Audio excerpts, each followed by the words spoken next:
کتاب الصلاۃ، نماز کا بیان۔ اب نماز کے بیان میں سب سے پہلے نماز کے اوقات کو لا رہے ہیں، کیونکہ نماز کے لیے وقت کا ہونا بھی شرط ہے نماز کے شرائط میں سے۔ الوقت للفجر من الصبح المعترض الى طلوع ذکا، فجر کے لیے وقت صبح ہے، اس صبح سے شروع ہوتا ہے فجر کا وقت جو پھیل جاتی ہے آسمانوں پر، الی طلوع ذکا، سورج کے نکلنے تک ہو رہا ہے، یعنی آسمانوں پر جب روشنی پھیل جاتی ہے اس وقت سے لے کر سورج طلوع ہونے تک فجر کا ٹائم ہوتا ہے۔ احترز، یہاں پر احتراز کیا گیا، معترض جو بولے پھیل جانے والی صبح، اس صبح سے جو طویل ہوتی ہے، وہ صبح الکاذب، اور وہ صبح کاذب ہے۔ ایک صبح صادق ہے، ایک صبح کاذب ہے۔ صبح صادق کے وقت سے فجر کا وقت شروع ہوتا ہے، وللظہر، اور ظہر کا وقت شروع ہوتا ہے من زوالیہا، سورج کے درمیانے آسمان سے ہٹ جانے کے بعد سے، زوال کے وقت سے، الی بلوغ ظل کل شیء، ہر چیز کا سایہ دو مثل ہونے تک رہتا ہے، فے کے سائے کو چھوڑ کر۔ پھر ہر چیز کا سایہ دو مثل اگر ہو جائے تو وہاں سے عصر کا وقت شروع ہوتا ہے، سورج کب تک رہتا ہے، الی غیبتہا، سورج کے ڈوبنے تک۔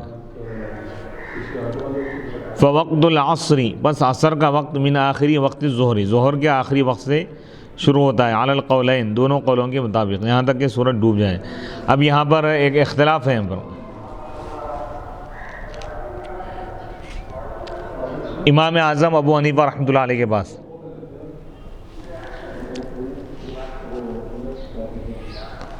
ظہر کا وقت ہر چیز کا سایہ دو مثل ہونے تک رہتا ہے زوال کے وقت سے، پھر ہر چیز کا سایہ دو مثل اگر ہو جائے تو وہاں سے عصر کا وقت شروع ہوتا ہے۔ لیکن امام شافعی رحمۃ اللہ علیہ کے پاس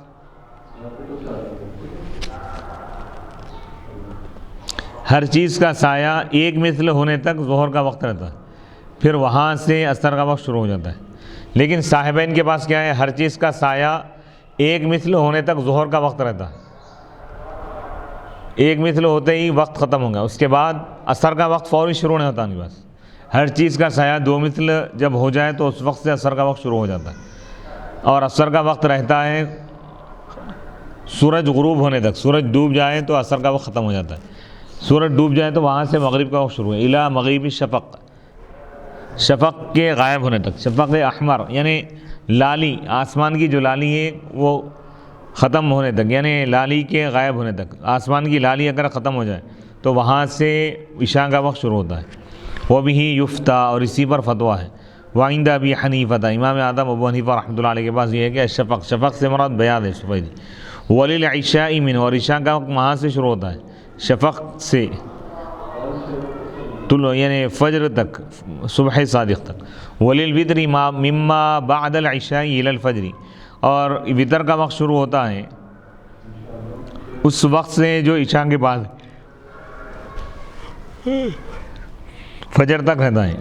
صبح صادق تک، لہما ای للعشاء والوتر، یعنی عشاء اور وطر کا وقت۔ ویستحب للفجر، اور فجر کے لیے مستحب یہ ہے کہ البدایۃ، فجر کا آغاز کیا جائے مسفراً، اسفار کی حالت میں، یعنی روشنی میں، یعنی فجر کے آخر وقت میں اس کو پڑھنا افضل ہے، بحیث یمکنہ، اس طور پہ آخر میں پڑھے کہ اس کے لیے ممکن ہو 40 آیتیں ترتیل کے ساتھ، اطمینان کے ساتھ پڑھنا، یعنی اتنا وقت جب باقی رہ جائے تو اس وقت فجر کی نماز شروع کرے کہ کم از کم 40 آیتیں پڑھنے کی اس میں گنجائش ہو یا اس سے زیادہ، پھر اس کے اعادے کی، اگر نماز اگر فاسد ہو جائے تو اس کو دوبارہ پڑھنے کا بھی وقت باقی رہے، اتنا وقت باقی رکھ کر نماز پڑھے۔ ان ظہر فساد وضوئی، اگر اس کے وضو کا فساد اگر ظاہر ہو تو اس کو دوبارہ پڑھنے کا بھی وقت باقی رہے۔ قال علیہ الصلاۃ والسلام، اللہ کے رسول علیہ الصلاۃ والسلام نے فرمایا، اسفروا بالفجر، فجر کو اجالے میں پڑھو، روشنی میں پڑھو، یعنی فجر کے آخری وقت میں پڑھو، فإنہ اعظم للأجر، کیونکہ یہ اجر کو بڑھانے والا ہے، اجر کے لیے عظیم ہے۔ والتأخیر لظہر العصر، اور لظہر الصیف، گرما کے موسم میں ظہر کو تاخیر سے پڑھنا افضل ہے۔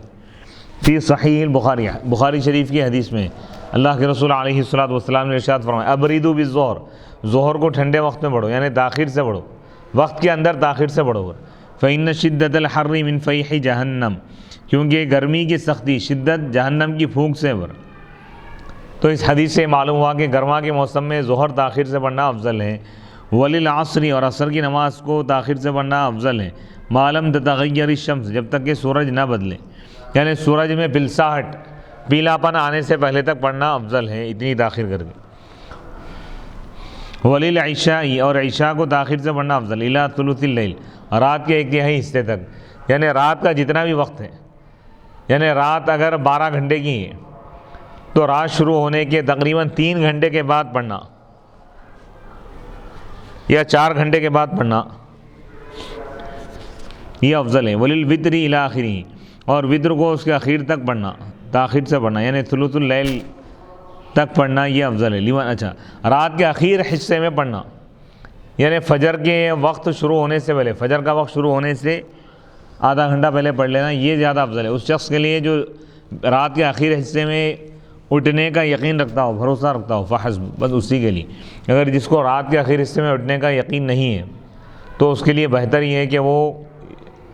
سونے سے پہلے ہی یعنی وتر پڑھ کر سو جائے. والتعجیل لظہر الشتاء والمغرب، اور سرما کے موسم میں ظہر جلدی سے پڑھنا، جلدی پڑھنا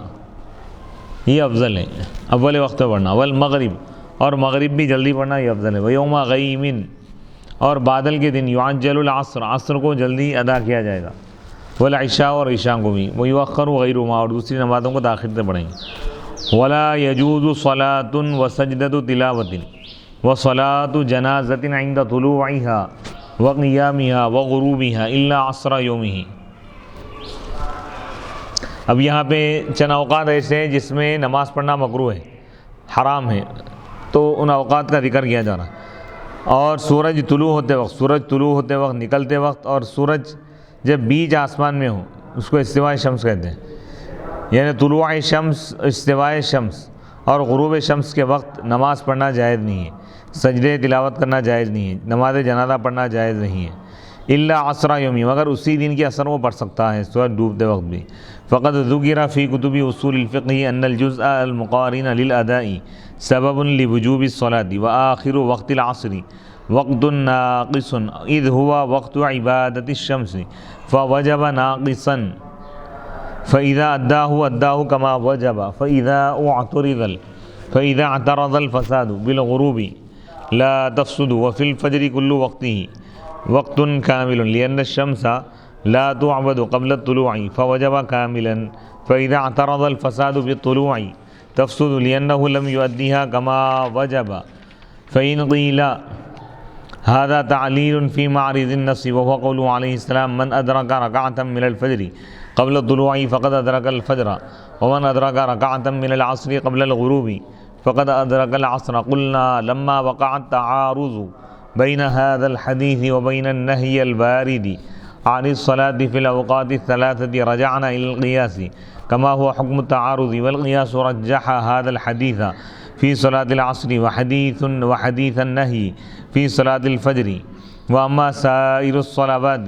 فلا تجوز في الأوقات الثلاثة لحديث النهي إذ لا معارض لحديث النهي فيها.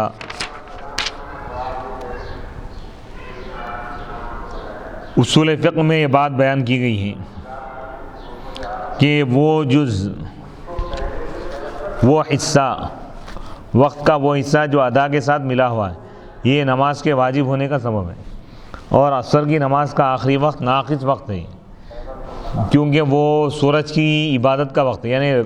سورج کی پوجا کرنے والے، یعنی سورج پرست وہ لوگ سورج غروب ہوتے وقت وہ سورج کی پوجا کرتے ہیں، تو ایسے وقت پہ نماز پڑھنے سے منع کیا گیا. اور نماز اور عصر کا آخری جو وقت ہے ناقص وقت ہے وہ رہے. فوجب ناقصا، اب اس کا واجب ہونا یہ ناقص ہو گیا، پر جب وہ اس کو ادا کرے گا تو وہ اس کو ادا کیا جیسا کہ وہ واجب ہوئی. یعنی کوئی نماز عصر کو اس کے آخر وقت میں پڑھ رہا ہے، اسی دن بالکل سورج غروب ہو رہا ہے یا غروب ہونے کے قریب ہے، وہ وقت مکروہ ہے، ویسے وقت میں وہ نماز واجب ہو گئی، اب اسی وقت میں ادا کرا تو جیسے واجب ہی ویسا ادا کرا. فَإِذَا اعْتَرَضَ الْفَسَاد، بس جب بگاڑ پیدا ہو جائے، بگاڑ آ جائے غروب کی وجہ سے، تو نماز فاسد نہیں ہوں گی۔ اور فجر میں اس کا پورا وقت کامل ہے۔ فجر اور عصر میں فرق ہے۔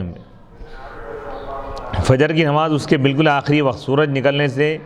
کچھ دیر پہلے، یعنی ایسے وقت میں شروع کرنا کہ ایک رکعت سورج طلوع ہونے سے پہلے پڑھا اور ایک رکعت سورج طلوع ہونے کے بعد پڑھ رہا تو صحیح نہیں ہے، فاسد ہے۔ کیونکہ فجر کی نماز کا پورا وقت کامل ہے۔ کامل طور پہ جب واجب ہوئی تو ادا بھی کامل طور پہ کریں گا، ناقص طور پہ نہیں کر سکتا۔ البتہ عصر کی نماز میں دو وقت ہے، ایک کامل وقت ہے اور ایک وقت ہے ناقص۔ اس کا ابتدائی وقت کامل ہے اور آخری جو وقت ہے وہ ناقص ہے۔ تو سورج غروب ہونے سے کچھ لمحے پہلے اگر کوئی عصر کی نماز شروع کیا، ایک رکعت پڑھا یا 2 رکعت پڑھا، اس کے بعد سورج ڈوب گیا، تو اور 2 رکعت سورج ڈوبنے کے بعد بھی پڑھ سکتا ہے۔ کیونکہ یہ نماز اس پر واجب ہوئی تھی ناقص طور پہ، ناقص وقت میں، تو وہ ادا بھی کر رہا ہے ناقص طور پہ۔ لیکن فجر کی نماز میں ایسا نہیں کر سکتے، کیونکہ فجر کا پورا وقت کامل ہے۔ سورج طلوع ہونے سے پہلے کا جو وقت ہے کامل ہے۔ کامل وقت میں جب نماز واجب ہوئی تو کامل طور پہ ادا کرنا واجب ہے۔ ایک رکعت پڑھا، اس کے بعد سورج طلوع ہو گیا، تو اب گویا کہ اب ناقص وقت، مکروہ وقت شروع ہو گیا اور ناقص وقت شروع ہو گیا۔ اس پر نماز واجب ہوئی تھی کامل طور پر، تو اب ادا بھی کامل طور پہ کرنا پڑے گا، کامل طور پہ نہیں کر سک رہا سورج طلوع ہونے کی وجہ سے، لہذا اس وقت نماز فاسد ہو جائیں گی، عصر کی نماز فاسد نہیں ہوں گی۔ فَإِذَا اعْتَرَضَ وَفِي الْفَجْرِ، اور فجر میں کل وقت اس کا کامل وقت ہے، کیونکہ سورج کی عبادت نہیں کی جاتی یعنی سورج طلوع ہونے سے پہلے، یعنی کفار سورج کی عبادت نہیں کرتے سورج طلوع ہونے سے پہلے، بلکہ عین اس کے طلوع ہوتے وقت کرتے ہیں۔ پس جب فجر کی نماز جب واجب ہو گئی ہے کامل طور پہ، پس جب فساد، بگاڑ اگر آ جائے سورج طلوع ہونے کی وجہ سے، تو نماز فاسد ہو جائیں گی، دوبارہ اس کو ادا کرنا پڑے گا، قضا کرنا ہوگا، کیونکہ وہ ادا نہیں کیا اس کو جیسا کہ وہ واجب ہوئی تھی۔ فَإِن قِيلَ، پس اگر یہ اعتراض کیا جائے کہ یہ جو علت بیان کی جا رہی ہے عصر اور فجر کے متعلق الگ الگ، عصر کی نماز آخر وقت میں شروع کرا اور سورج ڈوب گیا، تب بھی سورج ڈوبنے کے بعد بھی اس کی نماز کا ادا کرنا صحیح ہے، اور اس کے برخلاف فجر کی نماز آخر وقت پہ، ایسے وقت پہ شروع کیا کہ ایک رکعت سورج طلوع ہونے سے پہلے پڑھا اور ایک رکعت سورج طلوع ہونے کے بعد یا طلوع ہوتے وقت پڑھ رہا ہے، تو نماز ادا نہیں ہوئی، دوبارہ پڑھنا پڑے گا۔ یہ تو نص کے خلاف دکھ رہی ہے، نص کے مقابلے میں دکھ رہی ہے علت، جبکہ اللہ کے رسول علیہ الصلوۃ والسلام کا یہ ارشاد ہے، من ادرک رکعۃ من الفجر، جو فجر کی ایک رکعت کو پا لے سورج طلوع ہونے سے پہلے، تو وہ فجر کو پا لیا۔ تو اس حدیث سے معلوم ہو رہا ہے کہ فجر، سورج طلوع ہونے سے پہلے بھی اگر 1 منٹ بھی اگر کسی کو وقت مل گیا اور وہ فجر کی نماز ایک رکعت بھی اگر پڑھ لیا تو پوری پڑھ سکتا سورج طلوع ہوتے وقت بھی، ایسا معلوم ہو رہا ہے۔ ومن ادرک رکعۃ من العصر، اور جو عصر کی ایک رکعت پا لے سورج ڈوبنے سے پہلے، تو وہ عصر کی نماز پا لیا۔ تو ہم اس کا جواب دیں گے، لما وقع تعارض، جب اس حدیث کے درمیان اور اس نہی کے درمیان، منع کے درمیان تعارض واقع ہو گیا، جو منع وارد ہوئی ہے 3 اوقات میں نماز پڑھنے سے روکنے کے بارے میں جو حدیث آئی ہے، رجعنا، تو ہم قیاس کی طرف رجوع کریں گے جیسا کہ تعارض کا حکم ہے، اور قیاس اس حدیث کو ترجیح دیا عصر کی نماز کے بارے میں۔ اللہ کے رسول جو فرمائے، جو عصر کی نماز کی ایک رکعت پا لیا سورج ڈوبنے سے پہلے، تو وہ عصر کی نماز پا لیا۔ تو عقل سے جب ہم غور کریں تو یہ معلوم ہوا کہ یہ جو قیاس ہے اس حدیث کو ترجیح دے رہا ہے، یعنی یہ حدیث صحیح ہے عصر کی نماز کے بارے میں، عصر کی نماز کے بارے میں ہم اس حدیث پر عمل کریں، اور روکنے کی 3 اوقات میں سورج طلوع ہوتے وقت، غروب ہوتے وقت، استوا کے وقت روکنے کی جو حدیث ہے اس کو قیاس ترجیح دے رہا ہے فجر کی نماز کے بارے میں۔ فجر کی نماز میں اس حدیث پر عمل کریں گے، یعنی سورج طلوع ہونے سے پہلے، کچھ پہلے اگر کوئی فجر کی نماز شروع کرے اور ایک رکعت پڑھا، اس کے بعد سورج طلوع ہوتے وقت دوسری رکعت پڑھ رہا ہے، تو نماز ادا نہیں ہوگی، کیونکہ طلوع شمس کے وقت نماز پڑھنا مکروہ ہے، حرام ہے، تو لہذا اس کی نماز ادا نہیں ہوئی، دوبارہ اس کو پڑھنا پڑے گا، قضا کرنا پڑے گا۔ وَأَمَّا سائر الصلوات، اب رہے دوسرے نمازیں، تو بس وہ جائز نہیں ہے 3 اوقات میں، سورج طلوع ہوتے وقت، سورج نکلتے وقت، اور سورج جب بیچ آسمان میں ہو، لحدیث النہی، منع کی حدیث کی وجہ سے، لید لا معارضہ، کیونکہ منع کی جو حدیث ہے اس سے کوئی ٹکرانے والی حدیث نہیں ہے، فیہا، اس کے بارے میں۔ وَقُرِہَ النَّفْلُ، اور نفل نماز پڑھنا مکروہ ہے، تحریمی ہے، اذا خرج الامام، اس وقت جب امام نکلے، لخطبۃ الجمعہ، جمعہ کے خطبے کے لیے امام صاحب جب خطبہ کا یعنی جمعہ کا خطبہ دینے کے لیے یا عیدین کا خطبہ دینے کے لیے جب نکلے ممبر پہ آ جائیں تو اس وقت نماز شروع کرنا پڑھنا مکروہ ہے. سنت بھی نہیں پڑھ سکتے، نفل بھی نہیں پڑھ سکتے. وبعد الصبح، اور فجر کے بعد یعنی فجر صبح صادق کے طلوع ہونے کے بعد بھی کوئی نفل نماز نہیں پڑھ سکتے الا سنت ہو، سوائے اس کی سنت کے. یعنی فجر کا وقت شروع ہونے کے بعد کوئی نفل نماز نہیں پڑھ سکتے، خالی سنت ہی پڑھ سکتے اس کی فجر کی. وبعد اداء العصر، اور عصر کی نماز ادا کرنے کے بعد، عصر کی فرض پڑھنے کے بعد مغرب ادا کرنے تک عصر کے بعد بھی کوئی نفل نماز نہیں پڑھ سکتے، مکروہ ہے تحریم ہے. وصح الفوائد، اور چھٹی ہوئی نمازیں قضا کرنا جائز ہے. وصلاۃ الجنازہ، اور نماز جنازہ عصر کے بعد. وسجدۃ التلاوہ، اور تلاوت کا سجدہ، سجدہ تلاوت بھی کرنا جائز ہے ان دونوں میں، یعنی صبح فجر کے بعد اور وبعد اداء صلاۃ العصر، اور عصر کی نماز ادا کرنے کے بعد بھی نماز جنازہ پڑھی جا سکتی ہے سجدہ تلاوت الی اداء المغرب، مغرب کی نماز ادا کرنے تک. لکنھا یکرہ فی الاول، لیکن یہ مکروہ ہے پہلے میں، یعنی فجر اچھا پہلی صورت میں مکروہ ہے. اور وہ ہے جب امام خطبے کے لیے نکلے، خطبہ دینے کے لیے جب امام صاحب یا خطیب صاحب آ جائیں تو اس وقت نہ سجدے تلاوت کر سکتے ہیں، نہ کوئی اور چھوٹی ہوئی نماز پڑھ سکتے ہیں، چھوٹی ہوئی فرض نماز بھی قضا نہیں کر سکتے اس وقت، اور نہ نفل پڑھ سکتے ہیں. ولا یجمع فرضان فی وقت بلا حج وفیہ خلاف للشافعی وفیہ خلاف الشافعی رحمہ اللہ، اور دو فردوں کو جمع نہیں کیا جائے گا ایک ہی وقت میں بغیر حج کے، یعنی دو فرض نمازوں کو ایک ہی وقت میں ادا کرنا جائز نہیں ہے. یعنی جیسے عصر کے وقت میں ظہر اور عصر ادا پڑھ رہے ہیں تو یہ جائز نہیں ہو رہا. ظہر کے وقت میں اس دن کی ظہر اور اسی دن کی عصر کا وقت شروع ہونے سے پہلے اگر کوئی پڑھنا چاہتا ہے تو یہ جمع حقیقی جائز نہیں ہو رہے بلا حجین، بغیر کسی حج کے. یعنی حج میں دو نمازوں کو ایک ساتھ پڑھ سکتے ہیں، جیسا کہ عرفہ کے میدان میں ظہر کے وقت میں اس دن کی ظہر اور عصر بھی پڑھی جاتی ہیں، اور مزدلفہ میں عشاء کے وقت میں مغرب اور عشاء ادا پڑھتے ہیں ایک ساتھ. اس میں امام شافعی رحمۃ اللہ علیہ کا اختلاف ہے. امام شافعی رحمۃ اللہ علیہ کے پاس دو نمازوں کو ایک ساتھ بھی پڑھا جا سکتا ہے سفر وغیرہ کی وجہ سے یا بارش کی وجہ سے، لیکن احناف کے بعد اس کی اجازت نہیں. ومن طہورت، البتہ جمع صورتاً دو نمازوں کو جمع کرنا جائز ہے. جیسے ظہر کے اخیر وقت میں ظہر پڑھے اور عصر کو اس کے ابتدائی وقت میں اگر پڑھ رہے ہیں تو یہ جائز ہے. ومن طہورت فی وقت عصر او عشاء صلتها فقط خلاف للشافعی رحمہ اللہ، فإن عنده من طہورت فی وقت العصر صلت الظہر ایضا ومن طہورت فی وقت العشاء صلت المغرب ایضا، فإن وقت الظہر والعصر عنده كوقت واحد وكذا وقت المغرب والعشاء، ولهذا يجوز الجمع عنده في السفر. ومن هو أهل فرض في آخر وقته ويقضيه ومن هو أهل فرض في آخر وقته يقضيه لا من حاضت فيه، أي إذا بلغ الصبي وأسلم الكافر أو أسلم الكافر في آخر الوقت ولم يبق من الوقت إلا قدر التحريمة يجب عليه قضاء صلاة ذلك الوقت خلافا لزفر. ومن حاضت في آخر الوقت لا يجب عليها قضاء صلاة ذلك الوقت خلافا للشافعي رحمه الله. ومن طہورت، اور جو پاک ہو جائے فی وقت عصر، عصر کے وقت میں یا عشاء کے وقت میں، تو وہ صرف اسی نماز کو ادا کرے گی. اس میں امام شافعی رحمۃ اللہ علیہ کا اختلاف ہے. یہاں پہ ایک مسئلہ بتا رہے ہیں کہ اگر کوئی خاتون، کوئی عورت حیض یا نفاس سے پاک ہو جائے عصر کے وقت میں یا عشاء کے وقت میں، عصر کے وقت میں اگر پاک ہو تو فجر ظہر پڑھنا اس پر واجب نہیں، عصر ہی پڑھنا واجب نہیں گا اس کو، عصر اور اس کے بعد والے نماز. اگر عشاء میں پاک ہو تو صرف عشاء کی نماز پڑھنا واجب ہے. لیکن اس میں امام شافعی رحمۃ اللہ علیہ کا اختلاف ہے. امام شافعی رحمۃ اللہ علیہ فرماتے ہیں کہ جو پاک ہو عصر کے وقت میں تو وہ ظہر عصر بھی پڑھیں گی، ظہر بھی پڑھیں گی، عصر بھی پڑھیں گی.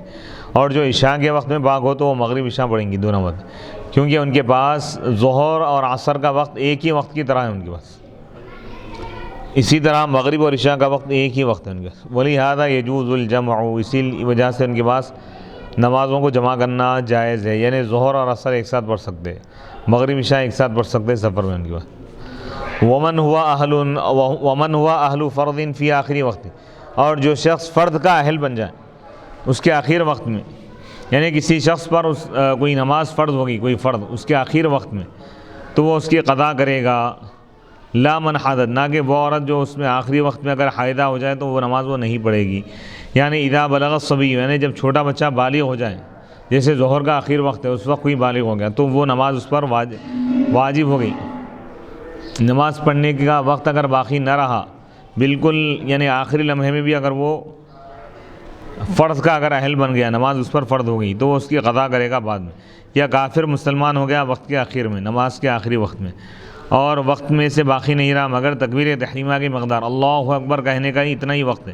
تب بھی اس پر اس وقت کی نماز کو قضا کرنا واجب ہے۔ امام ظفر رحمۃ اللہ علیہ کا اس میں اختلاف، امام ظفر رحمۃ اللہ علیہ کے پاس واجب نہیں۔ ومن حاضت فی آخر الوقت، اور جو عورت حائضہ ہو جائے وقت کے آخر میں، نماز کے وقت کے آخر میں، تو اس پر اس وقت کی نماز کو قضا کرنا واجب نہیں ہے احناف کی بات۔ امام شافعی رحمۃ اللہ علیہ کے پاس واجب ہے آخری وقت۔ باب الاذان، یہاں تک نماز کے احکام تھے، اب یہاں سے اذان کا بیان شروع کیا جا رہا ہے۔ باب الاذان، اذان کے لفظی معنی ہے اعلان کرنا۔ اذان جیسے قرآن پاک میں وَأَذَانٌ مِّنَ اللَّهِ وَرَسُولِهِ إِلَى النَّاسِ،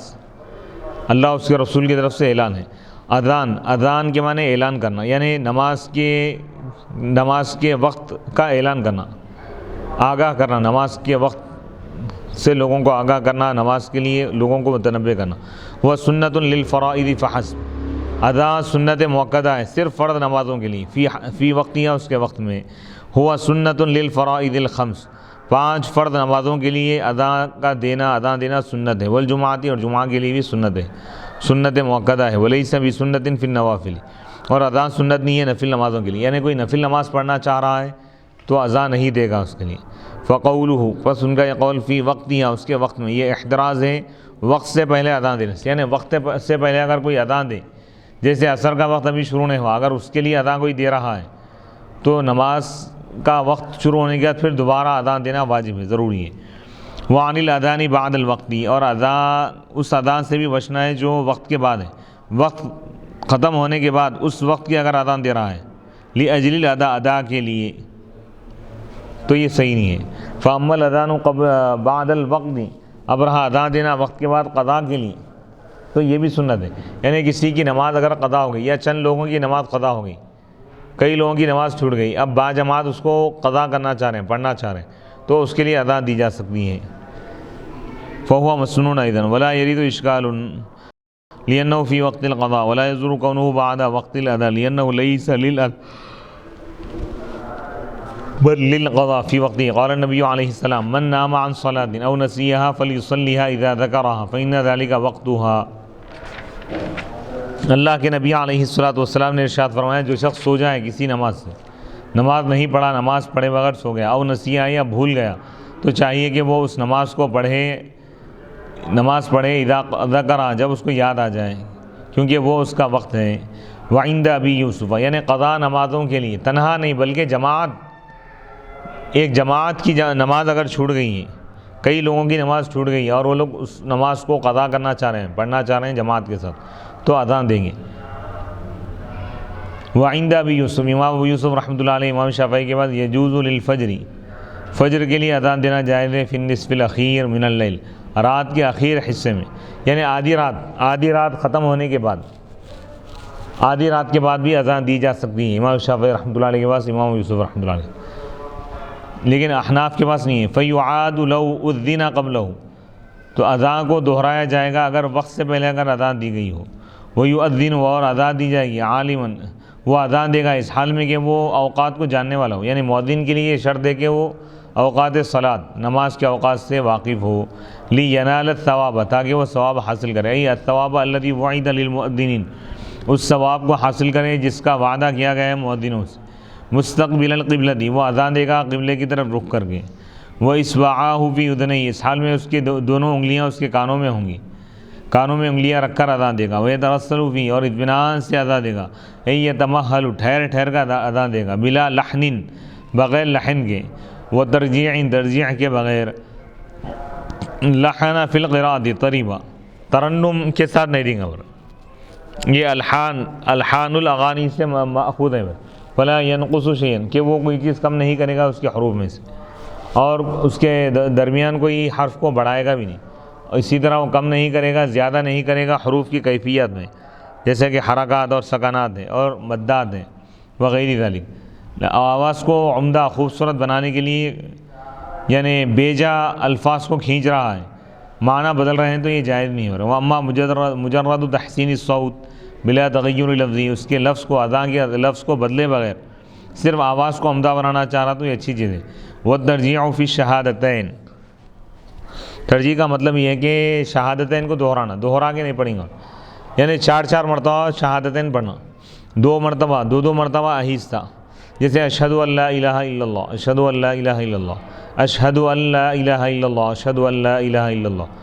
یعنی 2 مرتبہ آہستہ کہنا اور 2 مرتبہ بلند آواز سے کہنا، یہ کیا ہے؟ ترجیح ہے۔ صرف 2 مرتبہ ہی کہے گا، شوافی کے پاس 4 مرتبہ کہنا ہے۔ وَيُحَوِّلُ وَجْهَهُ فِي الْحَيْعَلَتَيْنِ يُمْنَةً وَيُسْرَةً وَيَسْتَدِيرُ فِي صَوْمَعَتِهِ إِن لَّمْ يُمْكِن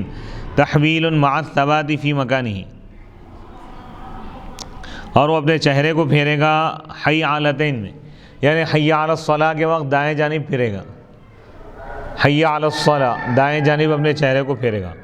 اور حی علی الفلاح کے وقت بائیں جانب اپنے چہرے کو رخ کو پھیرے گا، اذان میں بھی اور اقامت۔ وَيَسْتَدِيرُ، اور وہ گھومے گا فی صومعتہ اذان کے روم میں، ان لم یمکن اگر ممکن نہ ہو رخ کو پھیرنا، فی مع الثبات فی مکانی اپنی جگہ پہ ٹھہر کر۔ المراد به انه اذا كانت المئذنة بحيث لو حول وجهه مع ثبات قدميه لا يحصل الاعلام فحينئذ يستدير فيها فيخرج رأسه من القوة اليمنى ويقول حي على الصلاة ثم يذهب إلى القوة اليسرى ويخرج رأسه ويقول حي على الفلاح۔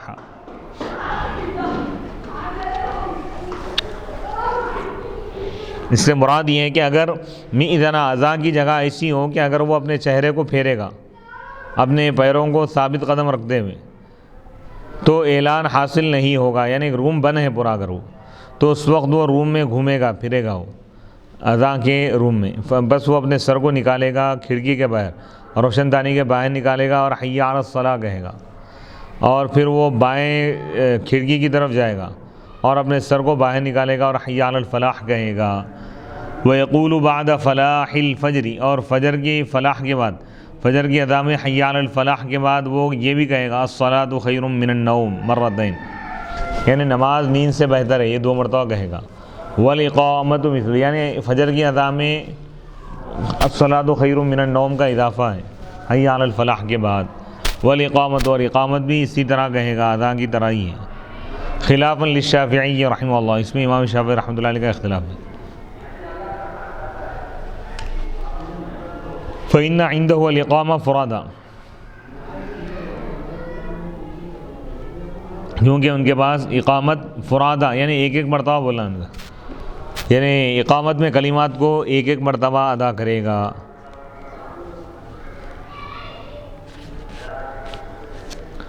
والاقامة فرادا، اقامت فرادا یعنی ای تفرد کل کلمۃ وتثنى قد قامت الصلاۃ لحدیث، یعنی تمام کلمات کو ایک مرتبہ کہے گا سوائے قد قامت الصلاۃ کے، اس کو 2 مرتبہ کہے گا۔ لیکن یحضر فیہا ویقول بعد فلاحہا قد قامت الصلاۃ مرتين ولا يتكلم فيهما، أي لا يتكلم في أثناء الأذان ولا في أثناء الإقامة، اور وہ حی علی الفلاح کے بعد کہے گا قد قامت الصلاۃ 2 مرتبہ، لیکن یحضر فیہا، لیکن وہ اقامت میں جلدی کرے گا، یعنی اقامت جلدی تیزی سے دینا ہے، اور اذان اطمینان سے ٹھہر کے اطمینان سے دینا ہے اذان، اور اقامت میں تیزی کو اختیار کرے گا، اقامت اطمینان سے نہیں بلکہ تیزی سے دیں گا، اور وہ اقامت میں حی علی الفلاح کے بعد قد قامت الصلاۃ 2 مرتبہ کہے گا، قد قامت الصلاۃ یعنی نماز قائم ہو چکی ہے۔ ولا يتکلم فیہما، اور وہ اس میں بات نہیں کرے گا، یعنی اذان اور اقامت کے دوران بات نہیں کرے گا۔ واستحسن المتاخرون تثویب الصلاۃ کلیہا، اور بعد والے علماء نے مستحسن قرار دیا ہے، بہتر قرار دیا ہے تصویب کو، یعنی نماز کے اعلان کو۔ کیا مطلب؟ التصویب هو الاعلام بعد الاعلام،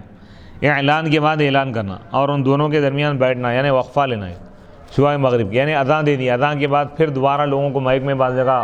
ہوتا ہے فجر کے وقت پہ لوگ اعلان کرتے ہیں، یہ بہتر ہے بعض علماء،